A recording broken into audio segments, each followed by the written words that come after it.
से होगा अब न कोई फरियाद कर, व्यर्थ न जाए जीवन अपना, पल पल को आबाद कर। सफल कर लो सांसें अपनी, परम पिता को याद कर। सफल कर लो सांसें अपनी, परम पिता को याद।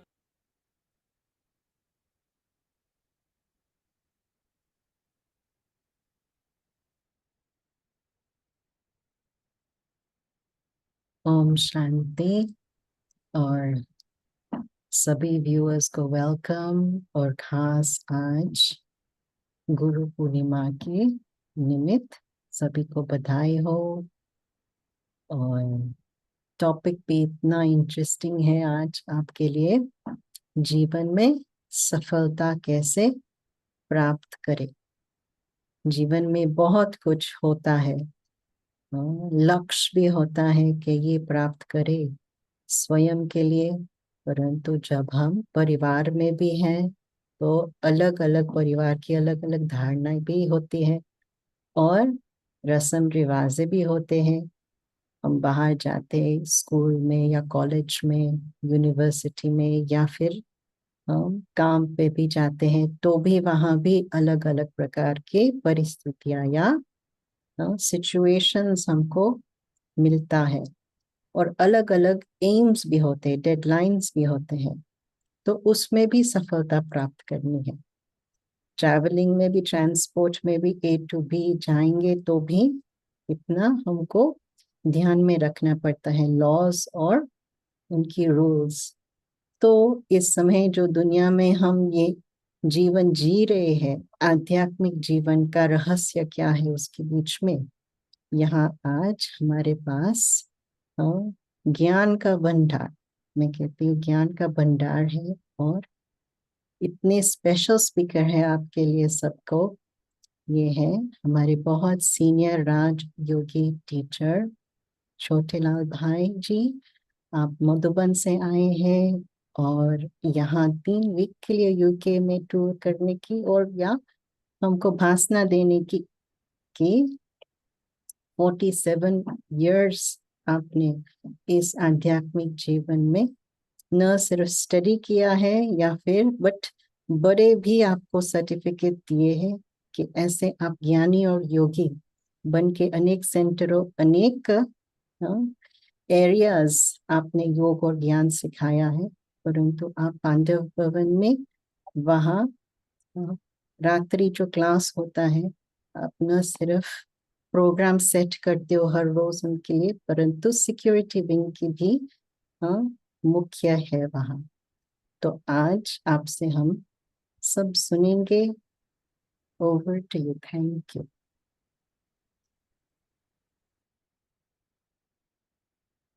नमस्ते, ओम शांति। जैसा कि बहन जी ने अभी बतलाया, कल गुरु पूर्णिमा है, तो आप सभी को एडवांस में गुरु पूर्णिमा की बहुत बहुत बधाई हो, मुबारक हो, मुबारक। गुरु पूर्णिमा अर्थात गुरु जो हमें अंधकार से प्रकाश की ओर ले जाए, एक जीवन श्रेष्ठ बनाने का सही रास्ता बताए, उसे गुरु कहें। वैसे गुरु दुनिया में बहुत है, लेकिन सतगुरु सत्य की राह बताकर जीवन को एक संपूर्णता, पूर्णता की ओर ले जाए, परफेक्ट बनाए, मनुष्य देवता समान हमारा जीवन बन जाए, उसके लिए राह दिखाने वाला सच्चा सतगुरु एक परमात्मा ही है। उसके द्वारा बताए गए हुए श्रेष्ठ मार्ग पर हम चलते हैं, उसके द्वारा दिए हुए ज्ञान को अपने जीवन की धारणा में लाकर चलते हैं, तो हमारा जीवन निश्चित रूप से एक श्रेष्ठ, महान, संपन्न या परफेक्ट इंसान, या दूसरे शब्दों में कहेंगे तो मनुष्य देव का समान हमारा जीवन बन जाता है। आज सभी आत्माएं जीवन में सफलता प्राप्त करना चाहते हैं, आगे बढ़ना चाहते हैं। कोई बिजनेस में, कोई अपने और करियर में, कोई अनेक कार्यों में। चाहते तो सभी हैं, लेकिन यदि किसी भी कार्य की हमें सही विधि मालूम नहीं होती है तो वहां सफलता कभी मिलती है, कभी नहीं मिलती। यदि कोई भी कार्य हम सही विधि पूर्वक करते हैं तो निश्चित रूप से सिद्धि अवश्य प्राप्त होगी ही, ये निश्चित है। तो ऐसी कुछ बातें आप सभी के सामने अनुभव के आधार से रखेंगे। पहली बात कि आप सभी इस बात के अच्छी तरह से अनुभवी होंगे कि जब कोई जीवन में आगे बढ़ता है, सफलता प्राप्त करता है, तो ज्यादातर लोग क्या होता है, काफी लोगों को ये देखकर कई बार, सबकी बात में नहीं कर रहा, लेकिन काफी लोगों को थोड़ा सा ईर्ष्या होती है जो उस क्षेत्र में आगे नहीं बढ़ पाते कि ये आगे जा रहे हैं, ये ठीक नहीं है, ऐसा क्यों कर रहे हैं। तो कई दूसरे शब्दों में, सिंपल भाषा में कहेंगे कि हम कई एक दूसरे की टांग खींचने लग जाते हैं। तो वो नहीं हो। अगर आप सोचने की बात है, देखिए, अगर हम व्यक्ति से नहीं, व्यक्ति तो पहले भी था, लेकिन यदि हम जिससे किससे ईर्ष्या कर रहे हैं, जब वो जीवन में आगे बढ़ने लगा, सफलता प्राप्त करने लगा, तब ईर्ष्या होने लगी। पहले तो नहीं थी। तो किससे ईर्ष्या कर रहे हैं? सफलता से। अब आप जिससे ईर्ष्या कर रहे हैं तो वो आपके जीवन में कैसे आएगी, सोचने की बात है। किसी व्यक्ति से आप ईर्ष्या करो तो उसके साथ संबंध ठीक नहीं रहेगा। तो हम, कोई भी यदि जीवन में आगे बढ़ता है तो उसका खुशी उमंग उत्साह बढ़ाएं, उसे थैंक्स दें, मुबारक दें, आपने बहुत अच्छा किया, और आगे बढ़ो, आप सफलता प्राप्त करो, निरंतर उन्नति करो। ऐसे हम शुभ भावनाओं के, उमंग उत्साह के, खुशी के, नशे के बोल उसको सुनाएंगे तो उसको भी आगे बढ़ने की प्रेरणा मिलेगी।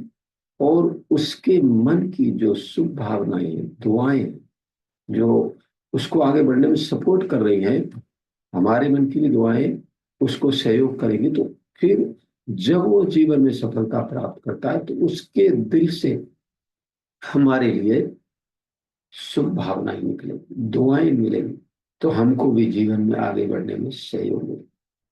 तो हम कभी भी किसी भी व्यक्ति को देखकर आगे बढ़ने में उसको सहयोग देना की ईर्ष्या करना।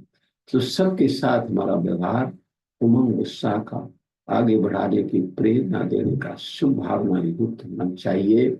तो आपको ही जीवन में सहयोग उसका मिलता रहेगा, सफलता मिलती रहेगी। दूसरी बात, जीवन में सफलता पाने के लिए, देखो, किसी भी कार्य में सफलता पाने के लिए या करने के लिए भी सबसे पहले मन में व्यक्ति के विचार आता है, संकल्प। अगर वो संकल्प हमारा पॉजिटिव, पावरफुल है तो उसका रिजल्ट वैसा हो, और यदि संकल्प हमारा नेगेटिव है तो उसका रिजल्ट वैसा हो। हमको भगवान ने एक ज्ञान दिया है कि जैसा तुम सोचोगे वैसा बनते जाओ। तो हमारे मन में क्या विचार चल रहे हैं किसी भी कार्य के लिए, किसी व्यक्ति के लिए, आप कोई कार्य करने तो जा रहे हैं, लेकिन पहले से ही मन में विचार आ गया, पता नहीं इस कार्य में मुझे सफलता मिलेगी या ना मिलेगी, होगा नहीं होगा, तो उसका रिजल्ट फिर वैसा होगा। और यदि आप करने से पहले ही आपके मन में ये दृढ़ संकल्प है, नहीं, मुझे इस कार्य में सफलता पानी है, मुझे ऐसा बन के दिखाना है, मुझे ऐसा करके दिखाना है, तो निश्चित रूप से आप उस कार्य में सफल होंगे। क्योंकि हमारे मन के विचार व्यक्ति, वस्तु, वैभव, परिस्थिति, समय सबको प्रभावित करते हैं। हम मनुष्य इस संसार की सबसे महान रचना है, श्रेष्ठ रचना। तो जैसा हमारे मन के विचार होते हैं वैसा वातावरण वायुमंडल बनता है, वैसा अनेक आत्माओं पर प्रभाव पड़ता है उसका, और उसी अनुसार उस कार्य में हमें सफलता मिलती है। तो जरूरी है कोई भी कार्य करने से पहले हमें अपने मन में ये निश्चय पक्का होना चाहिए कि मुझे ऐसा बनना ही है, मुझे इस कार्य में सफलता पानी है, निश्चित है मेरी सफलता। सफलता मेरा जन्मसिद्ध का एक तो पॉजिटिव, दूसरा पावरफुल साथ साथ विचार है। मैं मास्टर सर्वशक्तिवान हूँ, सफलता मेरा जन्मसिद्ध का। उठते ही ये पॉजिटिव पावरफुल संकल्प, हम अमृत वेले सुबह में उठते हैं तो उठते ही ये हमारा मन में ये विचार 9 बार इमर्ज कर लीजिए, रिवाइज कर लो। मैं मास्टर सर्वशक्तिवान आत्मा हूँ, सफलता मेरा जन्मसिद्ध अधिकार है। तो उस समय हमारा अंतर्मन जागृत होता है, तो उन विचारों को सहज स्वीकार कर लेगा, और फिर वैसा बनना करना आपके लिए जीवन में सहज और सरल हो जाएगा। है तो सारा विचारों का ही खेल। यदि विचार हमारे पॉजिटिव पावरफुल मन में आ गए, निश्चय हो गया, तो निश्चित रूप से कहने में क्या आता है, निश्चय बुद्धि निजती। तो एक ऐसा ही प्रैक्टिकल का अनुभव। एक भाई थे, तो उनको, एक व्यक्ति को कैंसर हो गया था और अंतिम स्टेज में पहुंच गया था, और डॉक्टर ने उनको जवाब दे दिया था कि आप केवल 4 महीने ही जीवित रहेंगे, जो करना है कर लीजिए। लेकिन उस भाई ने इस विचार को अपने अंतर मन में ही नहीं आने दिया। उसने डॉक्टर की बात सुनकर एकदम पॉजिटिव पावरफुल संकल्प कि नहीं, मुझे तो जिंदा रहना, मुझे भगवान के यज्ञ की सेवा करने, इस कैंसर की बीमारी से कंप्लीट मत होना। डॉक्टर की बात सुनकर एकदम उन्होंने पॉजिटिव पावरफुल संकल्प किया। तो देखो ये नियम है कि हम सभी का शरीर बॉडी 3 सेलों से बना है। वो हर एक व्यक्ति के शरीर के सेल हर 4 महीने के अंदर कंप्लीट चेंज हो जाते हैं, नए सेल्स बनते रहते हैं, पुराने खत्म होते जाते हैं। ये प्रक्रिया हर एक के शरीर में ऑटोमेटिक चलती रहती है। और नए सेल्स का निर्माण शरीर में किस आधार से होता है, जैसा हम संकल्प करें वैसे बॉडी में सेल्स का निर्माण होता जाता है, और फिर आगे वैसे होता है। तो उसने जब ये संकल्प किया कि मुझे जिंदा रहना है, भगवान के यज्ञ की सेवा करनी है, और इस कैंसर की बीमारी से कंप्लीट मुक्त होना है, तो इन पॉजिटिव पावरफुल विचारों ने उसके शरीर में वैसे ही पॉजिटिव पावरफुल सेल्स का निर्माण करते चले गए, और इस आधार से जो उसके शरीर में। ओके, एक सेकंड छोटेला भाई, जस्ट वन क्विक क्वेश्चन। सभी व्यूअर्स को साउंड जी, ठीक है या फिर एनीबॉडी आउट क्या बोल। There, is the sound okay? यहाँ पर नहीं आ रही है। अच्छा, ओके, तो जी बोल रहे हैं कि साउंड ठीक नहीं आ रहा है शायद, तो दूसरी Sound, जगह। yeah. So we'll just swap the computer so you can stay online, everybody. सब online लीजिए। ओके। इतना ब्यूटीफुल दो अच्छे पॉइंट्स विधि बताए ना। एक है हाँ व्यवहार शुभ रखना, और दूसरा पॉजिटिव और पावरफुल संकल्प रखना। ये इतना हाँ, अच्छे टिप्स सभी लिखते होंगे, राइट?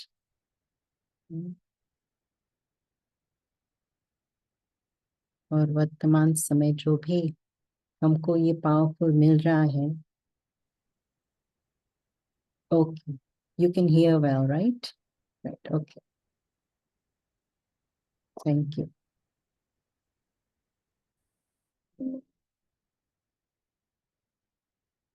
ओके, अभी सुनने में आ रहा है सभी को?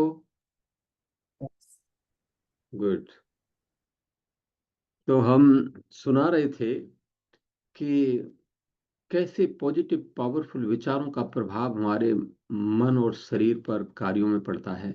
तो मैं अनुभव सुना रहे थे हम कि उस भाई ने जब ये संकल्प किया कि मुझे जिंदा रहना है, भगवान के की सेवा करनी है, कैंसर की बीमारी से कंप्लीट मुक्त होना है, तो इन पॉजिटिव पावरफुल विचारों ने उसके शरीर में वैसे ही पॉजिटिव पावरफुल एक वायु एक कण ये सॉरी उसके वैसे ही शरीर में पॉजिटिव पावरफुल सेल्स का निर्माण होता चला गया, क्योंकि जैसा हम संकल्प कर रहे हैं वैसे हमारी बॉडी में सेल्स का निर्माण होता जाता है और फिर वैसे होता है। तो उसने जब ये संकल्प किया मुझे जिंदा रहना है, भगवान के की सेवा करनी है, कैंसर की बीमारी से कंप्लीट मुक्त होना है, तो इन पॉजिटिव पावरफुल विचारों ने उसके शरीर में वैसे ही पॉजिटिव पावरफुल सेल्स का निर्माण करते चले गए और जो कैंसर बीमारी के नेगेटिव सेल थे वो धीरे धीरे कर खत्म होते गए, क्योंकि पॉजिटिव सेल्स बनते गए तो नेगेटिव सेल खत्म होते गए। और आज इस बात को लगभग 16 साल होने को आए हैं, वो भाई आज तक जिंदा है, भगवान की सेवा कर रहा है, कंप्लीट कैंसर मुक्त हो गया है। तो सोचिए कितनी बड़ी शक्ति है एक पॉजिटिव पावरफुल संकल्प में।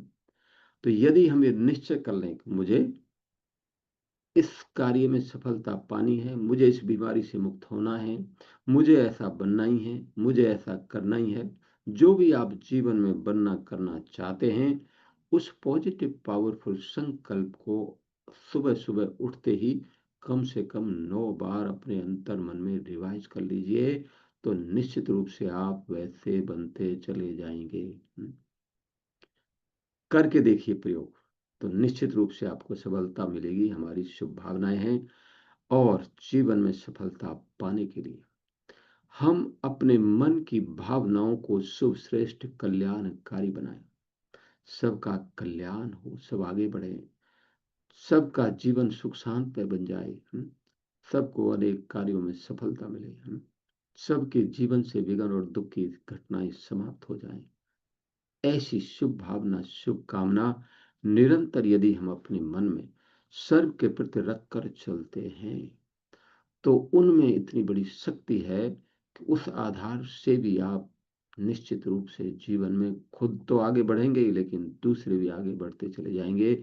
अनेक आत्माओं की आपको दुआएं मिलेंगी उस कार्य में सफलता पाने के लिए, क्योंकि हमारे मन की या दूसरों की भी सफलता पाने के लिए दुआओं का खाता भरपूर होना चाहिए।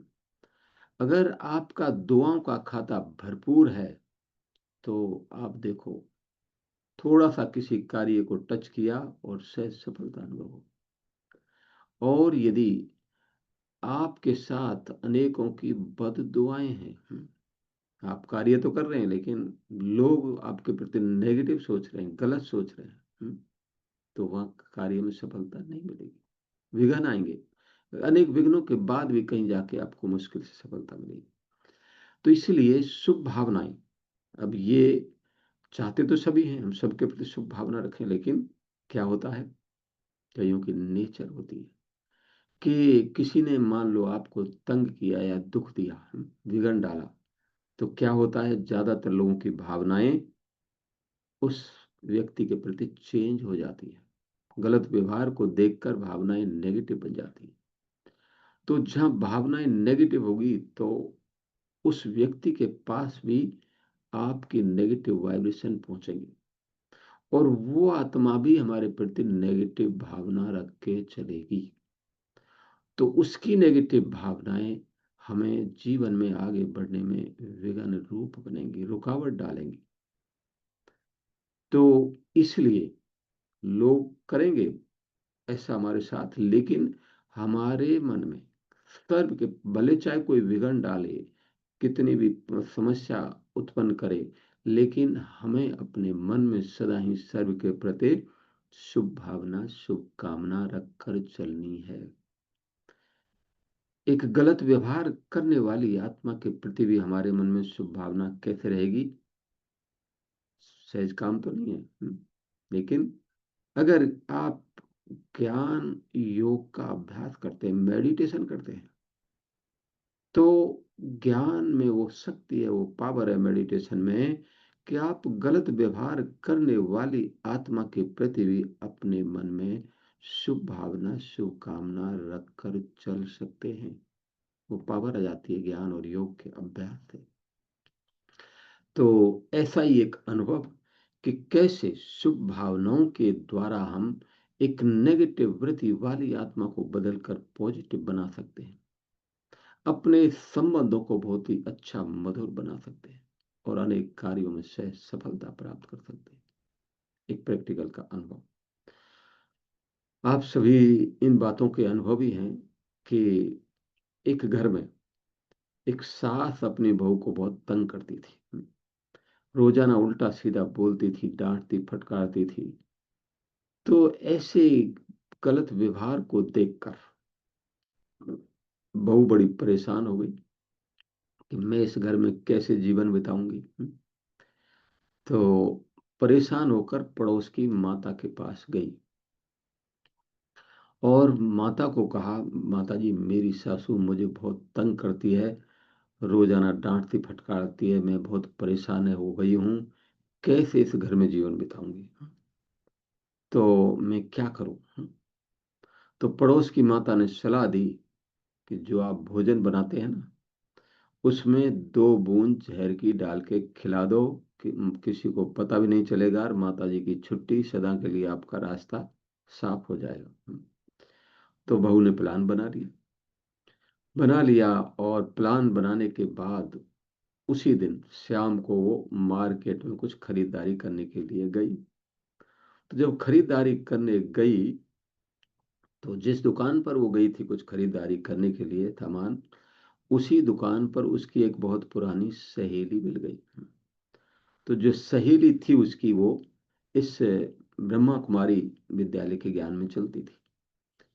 तो बातचीत करते करते उससे नहीं रहा गया, तो उसने अपना सारा प्लान अपनी सहेली को बता दिया। तो उसकी सहेली ने उसको पहले तो बहुत उसकी महिमा की कि आपने बहुत अच्छा प्लान बनाया। तो देखो कि मैं तो ये माताओं बहनों की विशेषता ही कहूँगा कि उनके अंदर ये है कि उसके वो अपने मन में कोई बात रख नहीं पाती है, जल्दी से दूसरों को बता देती है। तो इस विशेषता का फायदा भगवान ने आकर ब्रह्मा कुमारी ईश्वरीय विश्वविद्यालय में उठाया। तो सबसे पहले ज्ञान देने के लिए बहनों को ही निमित्त बनाया ताकि जल्दी से भगवान का ज्ञान वो सबको सुना दे। ठीक है ना। तो कईयों के मन में संकल्प विचार उत्पन्न होता होगा ना, भाई ब्रह्मा कुमारी विद्यालय में बहनें ज्ञान क्यों सुनाती हैं। तो उसका एक रीजन ये है।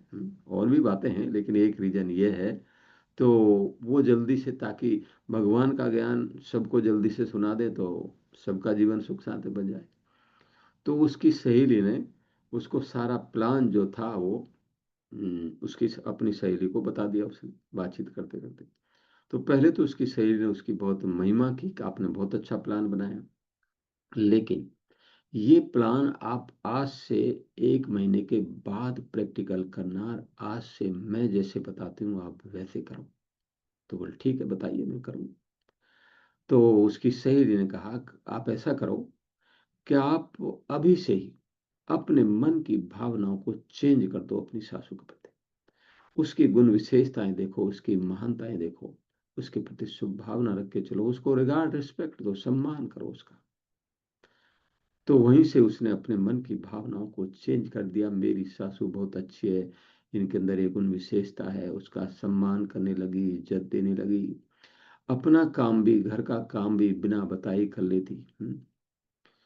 तो ऐसे अच्छे व्यवहार को देखकर जो सासू के मन की भावनाएं थी बहू के प्रति, वो भी धीरे धीरे परिवर्तन होती चली गई कि मेरी बहू में तो बहुत अच्छा परिवर्तन आ रहा है, ये तो बहुत अच्छी बनती जा रही है। तो जब बहू ने सासू के प्रति अच्छा व्यवहार किया तो उसके परिणाम स्वरूप सासू ने भी बहू के प्रति अच्छा व्यवहार करना शुरू कर दिया।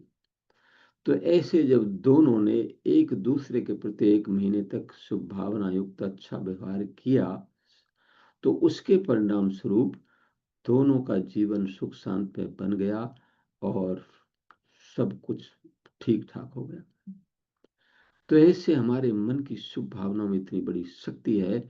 यदि आपके मन में सबके प्रति निरंतर शुभ भावना शुभकामना रहती है तो आपको अनेक आत्माओं से सहयोग स्वतः ही मिलता रहेगा। और उस आधार से आप जीवन में सहज सफलता प्राप्त कर निरंतर आगे बढ़ते रहेंगे। और जीवन में सफलता प्राप्त करने के लिए कर्मों की गुहे गति का ज्ञान सदैव इमर्ज रूप में रख के चलना बहुत बहुत जरूरी है। आप में से बहुतों के सामने जब कोई कार्य करते हैं या किसी की तबीयत खराब होती है या असफलता होती है, विघ्न आते हैं, समस्याएं आती हैं, तो कईयों के मन में विचार प्रश्न उत्पन्न होता है कि मेरे साथ ऐसा क्यों हो रहा है, मेरे कोई सब क्यों तंग करते हैं, मेरे कोई सब क्यों बोलते रहते हैं, मेरी तबीयत बार बार खराब क्यों होती है, मेरे सामने विघ्न क्यों आ रहे हैं। लेकिन इन सब के पीछे हमारे कर्मों का हिसाब किताब जुड़ा हुआ है। इस राज को आप समझ लेंगे तो कभी दुखी परेशान नहीं होंगे, जीवन में सफलता प्राप्त करते रहेंगे। क्योंकि जब किसी के सामने भी कोई विघ्न समस्या परिस्थिति आती है तो व्यक्ति उस बात को, उस सिचुएशन को जल्दी से स्वीकार नहीं कर पाता है कि मेरे साथ ऐसा क्यों हो रहा है, ये तो ठीक नहीं है, ऐसा नहीं होना चाहिए। लेकिन ज्ञान क्या कहता है? ज्ञान ये कहता है कि आज जिसके साथ जो भी कुछ हो रहा है उसके कर्मों के अनुसार ही हो रहा है, गलत कुछ भी नहीं हो रहा है। हम तो केवल वर्तमान को देख लेते हैं ना, लेकिन 84 जन्मों में हमने क्या क्या किया है वो तो हमें मालूम नहीं है। लेकिन उन सभी कर्मों का हिसाब किताब हम सबके साथ जुड़ा हुआ है और उसी अनुसार चुकतू होना है। तो जो भी कुछ जिसके साथ हो रहा है वो वास्तव में उसके कर्मों के हिसाब किताब अनुसार ही हो रहा है। तो इसलिए पहली बात तो ये कि हम उस सिचुएशन को मन से स्वीकार कर सकें, तो आप उसको सहज फेस कर सकेंगे, उसमें विजयी बन सकेंगे। क्योंकि जब तक मन से आप स्वीकार नहीं करेंगे तो उस सिचुएशन को पार नहीं कर पाएंगे। जो हो रहा है वही ठीक है, वही होना है, उसी में वैसे ही कर्म का हिसाब किताब चुकता होना है। तो जहां मन से उस बात को हम स्वीकार कर लेते हैं तो वहां फिर हलचल खत्म हो जाती है, उस सिचुएशन को पार करने की शक्ति आती है आपके अंदर। और इसके साथ साथ देखो, ये बात हमें स्पष्ट रूप से पता होना चाहिए कि हम जो भी कुछ कर्म कर रहे हैं वो क्या राइट है, क्या सही है, क्या गलत है, पहले हम इस बात की नॉलेज होनी चाहिए। मैं 2 मिनट में इसकी परिभाषा सुना देता हूं कि सही कर्म क्या है, श्रेष्ठ कर्म क्या है, गलत कर्म क्या है। फिर आप खुद निर्णय कर सकते हैं कि आज जो भी संसार में हो रहे हैं कितना श्रेष्ठ कर्म हो रहे हैं, कितना पाप हो रहा है, कितना पुण्य हो रहा है। जो कर्म देह भान में स्थित होकर, मैं स्त्री हूं पुरुष हूं, यह देह का भान हो गया। जो कर्म देह भान में स्थित होकर और परमात्मा की विस्मृति के साथ, अब भगवान का पूरा ज्ञान नहीं है तो जरूर उसकी विस्मृति हो, और स्वार्थ सहित किया जाता है, मेरा काम सिद्ध हो जाए, दूसरे का भले कुछ भी हो, तो स्वार्थ हो गया ना। तो जो कर्म देह भान में स्थित होकर परमात्मा की विस्मृति के साथ और स्वार्थ सहित किया जाता है वो कर्म पाप कर्म के खाते में जमा होता है। और श्रेष्ठ कर्म क्या है? जो कर्म आत्म अभिमानी बनकर, तो उसके लिए पहले आत्मा का ज्ञान होना चाहिए। हम शरीर नहीं, मैं एक शुद्ध पवित्र ज्योति बिंदु, पॉइंट ऑफ लाइट आत्मा हूं। ये आत्मा का ज्ञान। जो कर्म आत्म अभिमानी बनकर, इन आंखों से देखने वाली, मुख से बोलने वाली, कानों से सुनने वाली मैं आत्मा हूं। तो जो कर्म आत्म अभिमानी बनकर और परमात्मा की याद में रहकर, अब उसके लिए परमात्मा का पूरा परिचय होना चाहिए, ज्ञान होना चाहिए, समझ होनी चाहिए, तभी उसकी याद में रह सकेंगे। तो कौन है परमात्मा, कैसे हम उससे मिल सकते हैं, वो तो परिचय ज्ञान तो बड़ा है, लेकिन शॉर्ट में मैं बतला देता हूं। तो जैसे हम आत्मा हैं, जैसे बच्चे होते हैं, जैसा बाप होगा वैसे ही बच्चे होंगे। तो हम आत्मा पॉइंट ऑफ लाइट है, तो हमारा पिता परमात्मा भी, वो भी पॉइंट ऑफ लाइट ज्योति बिंदु, वो गुणों का सागर है, सर्व शक्तियों का सागर है। तो उससे यदि हमें मिलन की अनुभूति करनी है, तो उस जैसा बनना होगा। कोई भी किसी से मिलने जाता है, तो दोनों में यदि मिलने और जिससे मिलने जाता है उसमें समानता होगी, तो मिलने का आनंद जरा अच्छा होगा। तो मिलने के लिए, मिलन की अनुभूति के लिए हमें भी इस शरीर से अलग पॉइंट ऑफ लाइट ज्योति बिंदु आत्मा के स्वरूप में स्थित होना होगा, और फिर मिलन की उससे अनुभूति सहज हो सकेगी। तो परमात्मा का ज्ञान होना चाहिए। और तीसरी बात,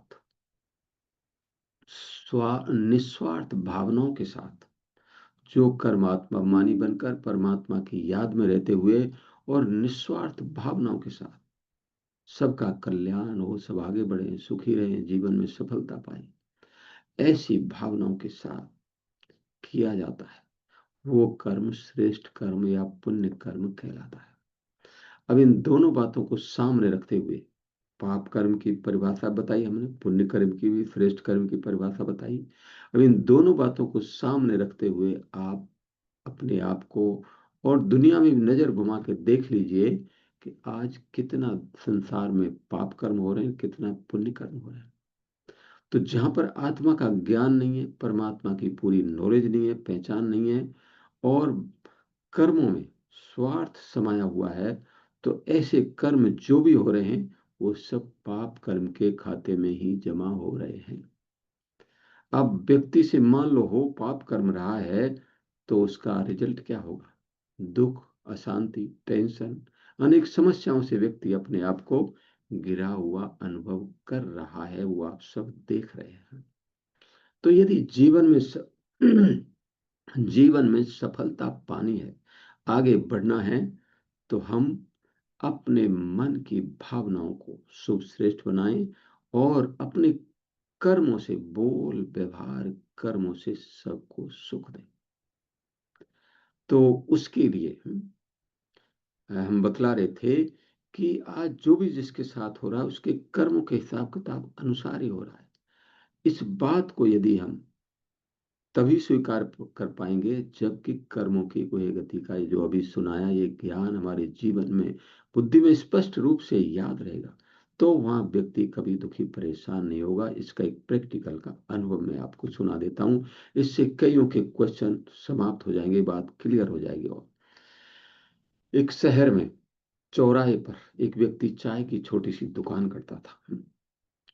तो बहुत ईमानदारी के साथ मेहनत करके थोड़ी सी कमाई जमा करता, और फिर रात को जब दुकान बंद करके जाने लगता, तो 3-4 गुंडे लोग आते, उसको खूब मारते पीटते और उसकी सारी कमाई छीन कर ले जाते। तो वो व्यक्ति बड़ा परेशान कि इतनी ईमानदारी से मेहनत करके मैं थोड़ी सी कमाई जमा करता हूँ और ये 3-4 गुंडे लोग आके मेरे को मारते पीटते मेरी सारी कमाई छीन के ले जाते हैं। हे भगवान, मेरे साथ ऐसा अन्याय क्यों हो रहा है? आप मेरी मदद क्यों नहीं करते? ऐसे भगवान को दोष देने लगा। तो ऐसे 5 दिन, 10 दिन, महीना, 2 महीना बीत गए। तो एक दिन जब वो सोया हुआ था, ये प्रैक्टिकल का घटना है, जब वो सोया हुआ था तो स्वप्न में भगवान उसके पास आए, जिस रूप में वो भगवान को मानता था। भगवान उसके पास आए और कहा कि आपने भाई मुझे याद किया है, बोलो। तो उसने कहा, हाँ, मैंने इसलिए याद किया कि मैं इतनी ईमानदारी से मेहनत करके थोड़ी सी कमाई जमा करता हूँ और ये 3-4 गुंडे लोग आके मेरे को मारते पीटते मेरी सारी कमाई छीन के ले जाते हैं। मेरे साथ ऐसा अन्याय क्यों हो रहा है? आप मेरी मदद क्यों नहीं करते? तो भगवान जी ने कहा, आप जानना चाहते हो? बोल, हाँ, मैं जानना चाहता हूँ। तो उसको दिखाया, देखो आप पिछले जन्म में राजा थे और आपने राजा बनने के लिए कितने लोगों को मरवाया, कितनों को जेल में डाला, कितनों का धन लूटा, तब जाकर जाकर आप कहीं राजा बने। तो जिन लोगों का धन लूटा, दुख दिया, तंग किया, जिनको मरवाया, जेल में डाला, आज वही लोग आके आपको मार पीट रहे हैं, आपकी सारी कमाई छीन के ले जाते हैं। अब जिसने जो कर्म किया उसका परिणाम तो फल तो उसे भुगतना ही होगा।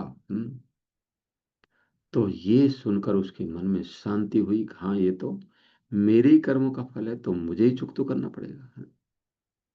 तो फिर उसने कहा ठीक है, मेरे कर्म का फल है, हिसाब किताब है, तो मैं चुकतो करूंगा, लेकिन इस तरीके के अलावा कोई और भी तरीका है हिसाब किताब चुकतो करने का? तो भगवान जी ने कहा हाँ, और भी तरीका है। तो वो बताइए। तो वो तरीका ये है कि कुछ दिनों के बाद आपके पास 3-4 सफेद वस्त्रधारी भाई बहनें आएंगे और आपको वो ईश्वरीय निमंत्रण का पर्चा देंगे, और उस पर्चे में जो एड्रेस लिखा हो, पता लिखा हो, वहां पर आप जाना और ज्ञान सुनना, मेडिटेशन सीखना। और जब आप ज्ञान सुन के मेडिटेशन सीख के मेडिटेशन करने लगेंगे, तो उससे आपके पाप कर्म विकर्मों का हिसाब किताब चुकता होता जाएगा और सब कुछ ठीक हो जाएगा। इतना कहकर भगवान जी गायब हो गए। अब वो इंतजार करने लगा, भाई 3-4 सफेद वस्त्रधारी भाई बहने कब आएंगे। तो 5 दिन, 2 दिन बीते, 4 दिन बीते, 1 सप्ताह के बाद 3-4 सफेद वस्त्रधारी भाई बहने आए।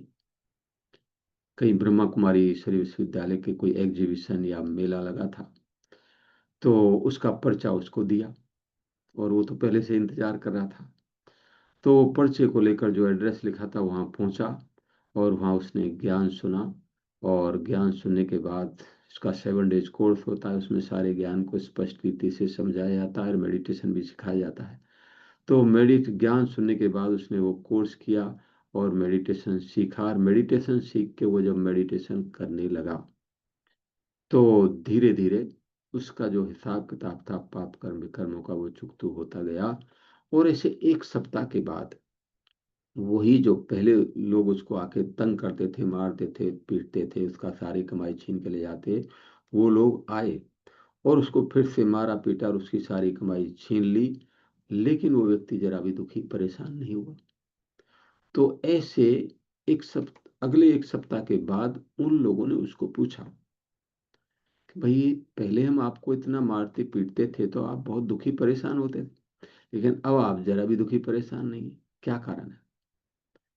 तो कहता है कि मेरे को ज्ञान मिल गया है, मैं मेडिटेशन करता हूँ। तो बोले, कौन सा ज्ञान मिल गया है? बोला, आप भी हमारे साथ चलो। तो उसको भी ब्रह्मा कुमारी ईश्वरी विद्यालय का जो सेंटर था वहाँ पर लेकर गए उनको भी, और उन्होंने भी ज्ञान सुना, कोर्स किया, और वो भी ज्ञान में चल पड़े, मेडिटेशन मेडिटेशन करने लगे। तो सभी का कल्याण हो गया। तो यदि आप पाप कर्म विकर्मों के हिसाब किताब को चुकता करना चाहते हैं, कर्म भोग के रूप में भोगना नहीं चाहते, तो मेडिटेशन ज्ञान सुनकर मेडिटेशन का अभ्यास कर उससे भी हिसाब किताब चुकता कर सकते हैं। अभी भी लेटेस्ट में आप सबने देखा, इंडिया का एक प्लेन क्रैश हुआ। तो व्हाट्सएप पे किसी ने भेजा, हमने सुना कुछ दिन पहले ही, कि भाई इतने लोग एक साथ कैसे इतनी दर्दनाक घटना हुई, क्या कारण है, क्यों ऐसा हुआ, ये तो ठीक नहीं हुआ, नहीं होना चाहिए ऐसा। आप लोगों के मन में भी प्रश्न उठा होगा ना ऐसा। तो जो कई पिछले जन्मों में ले जाकर देखते हैं ना, मुझे शब्द याद नहीं आ रहा प्रॉपर क्या बोलते हैं उसको, पता नहीं। तो एक व्यक्ति ऐसा था कि उसके मन में भी विचार आया कि इनके साथ ऐसा दर्दनाक मृत्यु क्यों हुई उनकी। तो वो पिछले जन्मों में उनको उन्होंने ले जाकर देखा उन आत्माओं को। तो उन्होंने पाया कि जो भी ये आत्माएं प्लेन में जिनका मृत्यु हुई, जलकर गिर के मर गए थे, वो किसी समय इकट्ठे होकर उन सभी ने एक जंगल को आग लगाई थी, और उस आग में बहुत सारे जीव जंतु और आदिवासी जल के मर गए थे। तो उनकी बद्दुआएं इन आत्माओं के साथ आज भी कार्य कर रही थी। और वो देख रहा समय ऐसा आया जब वो व्यक्ति सारे एक साथ इकट्ठे हुए, वो प्लेन में बैठ गए, तो जाकर ये घटना उनके साथ हुई। तो कहने का भाव यही है कि जिसने जो भी कर्म किया है, गलत कर्म तो उसका गलत फल, अच्छा कर्म तो उसका अच्छा फल, तो उसको मिलना ही है। इसलिए हमारे कहने का भाव यही है कि हमारे बोल व्यवहार कर्मों से यदि जीवन में आपने सफलता पानी है तो अपने बोल व्यवहार कर्मों से सबको सुख दें। कभी भी किसी को गलती से दुख नहीं मिले तो आपको भी दूसरों से सुख मिलता रहेगा, सहयोग मिलता रहेगा, आप जीवन में आगे बढ़ते रहेंगे। लास्ट पॉइंट, जीवन में सफलता प्राप्त करने के लिए देखो हम सभी एक दूसरे से जुड़े हुए हैं, कोई व्यक्ति अलग नहीं है। तो सफलता के लिए सबका एक दूसरे का सहयोग एक कार्य में बहुत जरूरी है। आप ये नियम है, देखो आप दूसरों को सहयोग देंगे, भले कोई स्थूल में कोई सहयोग करता है या शुभ भावनाओं का भी, ये भी बड़ा सहयोग है। अच्छे विचार रख के चलना दूसरों के प्रति, शुभ भावनाओं के वाइब्रेशन देना, गुण विशेष देना, ये भी एक बड़ा सहयोग है, सूक्ष्म सहयोग समझो। तो अगर हम सबके साथ सहयोगी बन के चलते हैं या स्थूल रूप में भी सहयोग करते हैं या शुभ भावनाओं का भी सहयोग देते हैं तो निश्चित रूप से आपको भी दूसरों से सहयोग मिलता रहेगा। तो सहयोग देने से सहयोग मिलता है। तो उस आधार से भी आप अनेक कार्यों में सहयोग सफलता प्राप्त करते रहेंगे। तो हमारे मन में ये सदैव रहे कि हम सभी जीवन में आगे बढ़ें, सफलता प्राप्त करें, सबका जीवन सुख शांत में बन जाए।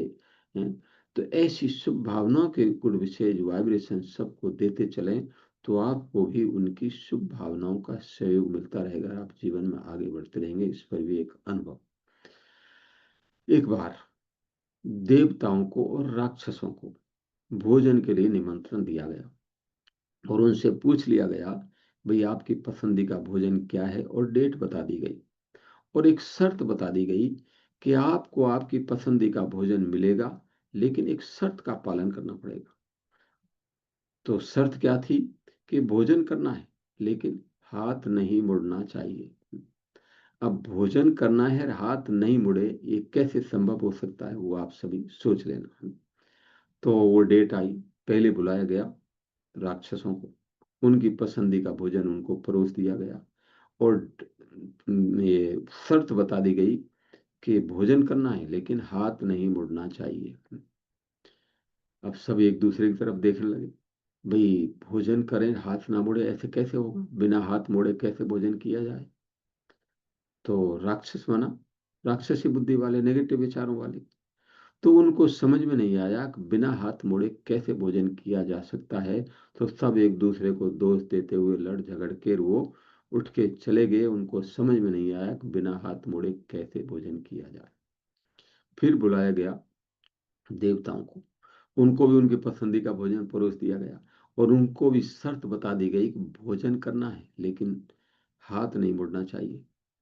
तो देवता अर्थात दैवी गुणों वाले इंसान, जिनके अंदर सभी अच्छाइयाँ गुण विशेषताएं महानताएं हों, उनको कहेंगे देवता। आज भी कोई व्यक्ति के जिसके अंदर बहुत ही अच्छाइयाँ हैं, महानताएं गुण विशेषताएं हैं, तो हम कह देते ना भाई फलाना तो देवता के समान है। वो देवता नहीं है, वो भी तो एक इंसान है, आप हमारी तरह, लेकिन उसके अंदर वो अच्छाइयाँ हैं, महानताएं हैं, उसका व्यवहार अच्छा है। तो इस आधार से हम उसको एक देवता का टाइटल दे देते हैं, भाई देवता के समान। तो उनमें से किसी ने कहा, बोलिए कौन सी बड़ी बात है, ऐसा करो आप मेरे सामने बैठो और मैं आपके सामने बैठता हूँ और आप मुझे खिलाना, मैं आपको खिलाऊंगा, तो हाथ भी सीधा रहेगा और दोनों का काम भी हो जाएगा। तो पहले ने दूसरे को खिलाया और दूसरे ने पहले को खिलाया, तो हाथ भी सीधा रहा और सबने भरपेट भोजन किया, तो सबका काम हो गया। तो कैसे भोजन कर पाए सभी, एक दूसरे के सहयोग से। पहले ने दूसरे को सहयोग दिया, दूसरे ने पहले को सहयोग दिया, तो सबका काम हो गया। तो इस तरह से हम सभी कोई अलग नहीं है, हमारा एक परिवार है। तो उसमें हम एक दूसरे से जुड़े हुए हैं, तो अनेक कार्यों में एक दूसरे के सहयोगी बन के चलें तो आपको भी दूसरों से सहयोग मिलता रहेगा और उस आधार से आप अनेक कार्यों में सहज सफलता प्राप्त कर निरंतर आगे बढ़ते रहेंगे। यही हमारी आप सभी महान आत्माओं के प्रति शुभ भावना, शुभ कामना है। ओम शांति। ओम शांति। और थैंक यू सो मच, आपने विधि बता दिया कि हमको अगर सफलता जीवन में चाहिए तो विधि पूर्वक काम करना है और खुशी और पॉजिटिविटी एंड पावरफुल संकल्प अमृत वेले में करें तो मन की शुभ भावनाएं और सुख देने का कार्य सफल होगा। और दूसरी बात मैंने ये लिया कि पुण्य और पाप का डिफरेंस भी आपने इतना क्लियर बताया कि कर्म की भूमिगति भी जब भी ज्ञान मिलता है कि परमात्मा कौन है और आत्मा क्या है, और उस भाव से जब हम कर्म करते हैं तो जो खुशी प्राप्त होती है, खुशी देने का संकल्प होता है, तो जो भी नेगेटिविटी है वो नाश हो जाता है। तो इतने अलग अलग आपने स्टोरीज कही, परंतु लास्ट में सहयोग की बात कि जितना हम सहयोग देंगे सबको, और सहयोग भी ऑटोमेटिकली मिलता ही रहेगा, तो वो भी सफलता के मार्ग पर ले जाएंगे। सभी व्यूअर्स को थैंक यू। और किसी और को प्रश्न हो या कमेंट्स करने हैं तो आप म्यूट बटन ऑफ करके बोल सकते हैं।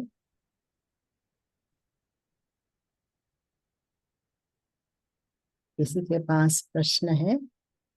कितना क्लियर ज्ञान है, मैं सोचती हूँ कोई प्रश्न भी नहीं होगा।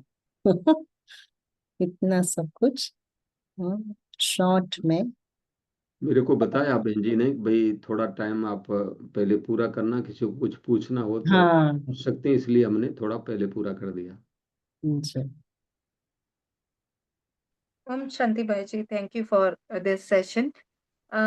मुझे ये पूछना था, जैसे आपने कहा कि सबके लिए शुभ भावना शुभकामना रखनी है, बट जैसे किसी ने इतना ही गलत करा है, आपने कहा ज्ञान और योग से, बट वो कैसे अप्लाई करें? ज्ञान मतलब योग में आप उसको इमर्ज करोगे और अच्छी वाइब्रेशन, बट ज्ञान कैसे अप्लाई करें कि यही कर्मों का ही हिसाब किताब है, मैंने करा होगा तो इसलिए मुझे रिटर्न मिल रहा है, ऐसे अपने आप को मतलब और कैसे समझाएं जिससे जी कि हम उसको गुड वाइब्रेशन दे सकें? जी जी, ठीक बात है। इसके लिए देखो, ज्ञान का बल हमारे अंदर होगा, कर्मों की गुहि गति का ज्ञान हमारे अंदर होगा कि जो भी जिसके साथ हो रहा है उसके कर्मों के हिसाब किताब अनुसार हो रहा है। और देखो, कोई भी व्यक्ति ऐसा नहीं है कि जिसको हमेशा सफलता ही मिलती रहे या वो सुखी सुख मिलता रहे, कभी दुख मिले ही नहीं जीवन में।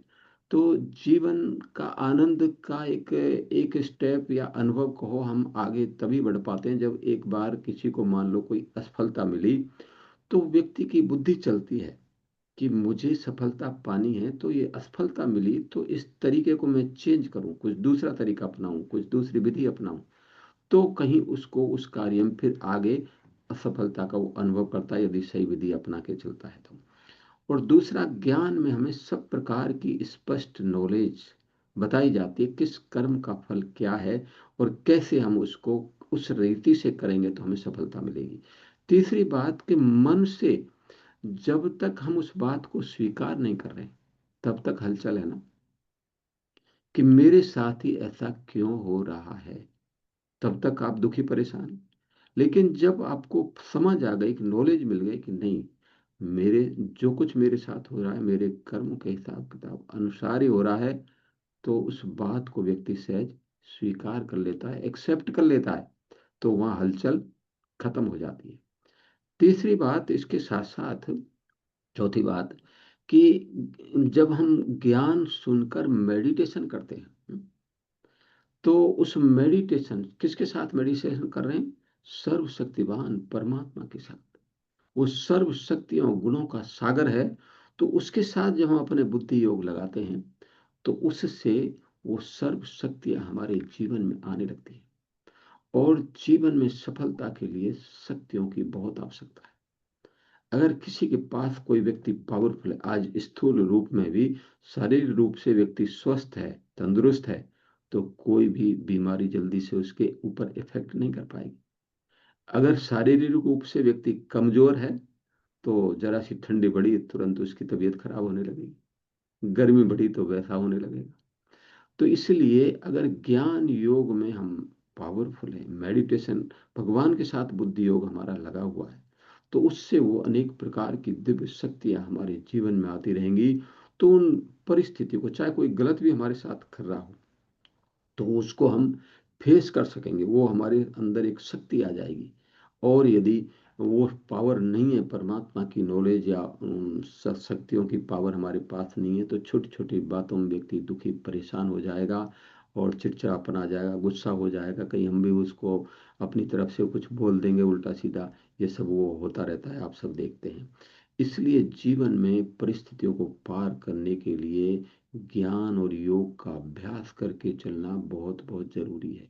परिस्थितियां हमारे सामने भी आती हैं, ऐसा नहीं कि नहीं आती, हर एक के व्यक्ति सामने आती है, लेकिन हमारा बुद्धि योग उस परमात्मा के साथ जुड़ा हुआ है, हर बात की स्पष्ट नॉलेज है, हमें ज्ञान है, समझ है, तो वहाँ व्यक्ति कोई कुछ भी कैसा भी कोई गलत व्यवहार भी किसी के साथ करेगा तो वहाँ व्यक्ति दुखी परेशान नहीं होता है।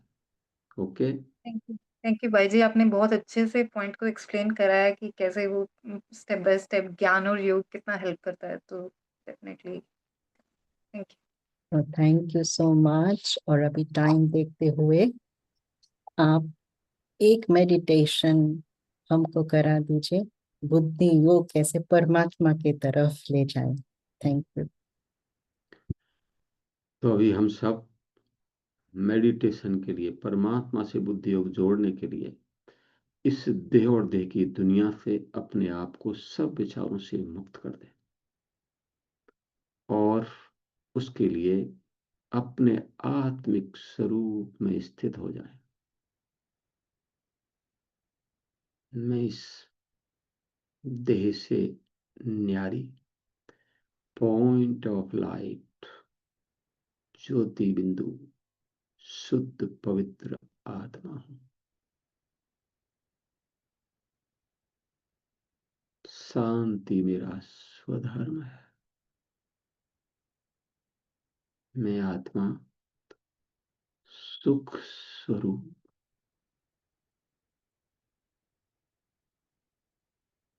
पवित्र स्वरूप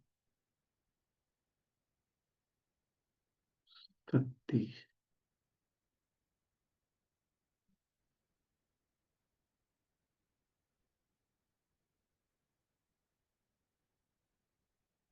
सर्वशक्तिवान परमात्मा की संतान अपने आत्मिक स्वरूप में स्थित होकर अपने बुद्धि योग को उस निराकार परमात्मा जो पॉइंट ऑफ लाइट ज्योति बिंदु है, जिसका नाम शिव है, उस निराकार परमात्मा के स्वरूप पर एकाग्र कर दे।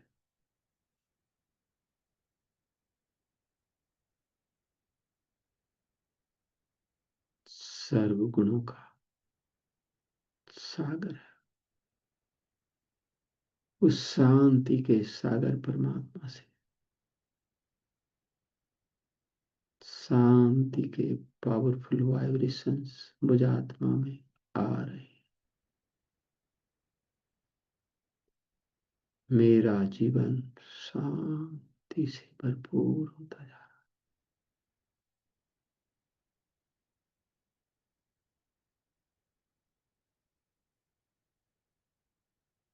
मैं सुख स्वरूप आत्मा सर्व सुखों के सागर परमात्मा से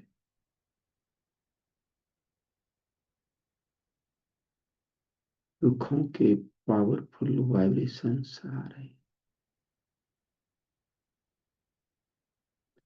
और मेरा जीवन सुख शांत में बनता जा रहा है।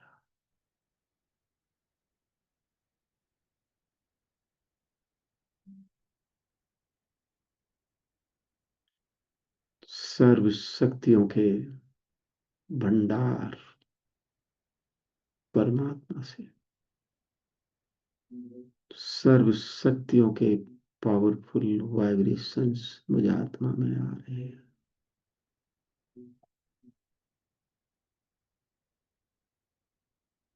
मैं आत्मा शक्तिशाली बनती जा रही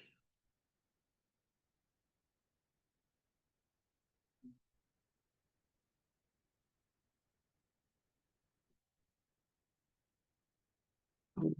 मुझे आत्मा में इतनी पावर शक्तियां आ गई हैं,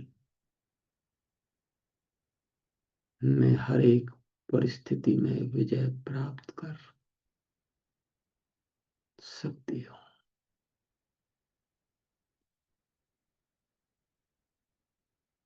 सर्वगुणों के सागर परमात्मा से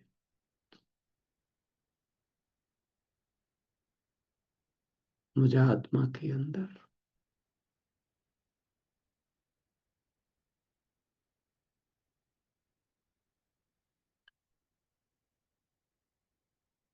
सहनशीलता,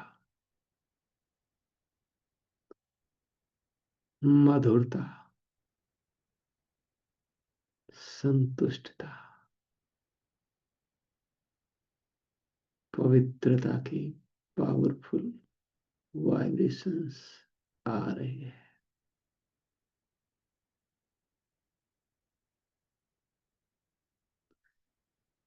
इस प्रकार मेरा जीवन सर्वगुणों से संपन्न बनता जा रहा है।